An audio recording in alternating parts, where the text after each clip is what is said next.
art students. So in this video, I am talking about a 3D design exemplar. Pay attention to the materials here.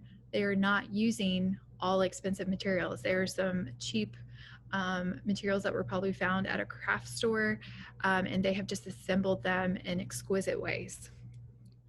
So this piece uses brass soldering, super glue, monofilament, and fake pearls. Look at the photograph next to it. This is another view of the same sculpture. This is a different sculpture. Brass, aluminum, silver, fake pearl, super glue, and solder, and there's a photograph. Take note of that photograph. Oh, it's jewelry. So now let's look back at these sculptures. All right, so it is jewelry. Now we understand that it is jewelry. The reader would not know that it was jewelry until they got to the third image.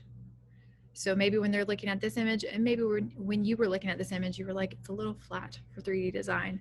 But as soon as we understand the sculpture in context, it becomes a lot more powerful. So this jewelry or wearable sculpture is amazing. All right, so this is their selected works section. So this is another piece that they included there. This is another piece that they included there.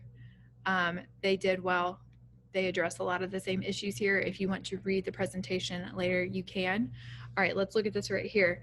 So photographic sources clearly provide a visual reference that is transformed in the service of a larger personal vision. And we'll get into that more when we look at the next section. But it says photographs of interior architectural structures are included as evidence of the inspiration behind the imaginative jewelry design and construction. So she used these architectural structures as inspiration for the pieces of jewelry that she made. And she included her photographs of the architecture as part of her portfolio. So that is why I stress using your own reference images as much as possible, because this student was able to use her reference images as part of her portfolio, and it really strengthened her portfolio and helped us to better understand what she was trying to achieve, which I believe that she achieved it. And obviously AP believes that too, because she got a perfect score. Her written reflection is actually right here. So we're going to read that first. My concentration is 3 sets of jewelry based on design and architectural elements of major airports I travel through frequently. So there's that personal connection to jewelry and architecture. Very interesting. So she travels through Beijing, Seoul, and Atlanta. The structures on ceilings, windows, as well as the views of runways and terminals from airplanes are what inspired each set of jewelry. Wow, so smart. Okay, so my work in this series of jewelry is about scale. There's one of those 3D design principles. Airports are a place where things are big and small. We feel so small inside the spaces, but from above they look tiny.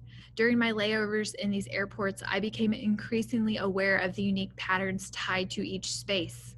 With some help from Google and my personal travel photos, I explored whether these design elements would translate if they shift from a space I am in to something I wear. That is profound. So such a simple idea like space and scale. And then she tied it into her own personal travels through airports. And then she talks about being inside an airport and feeling small, and then being outside an airport in an airplane and the airport looking small. I mean, just like layer upon layer of smart thinking here. This is why the student made a perfect score.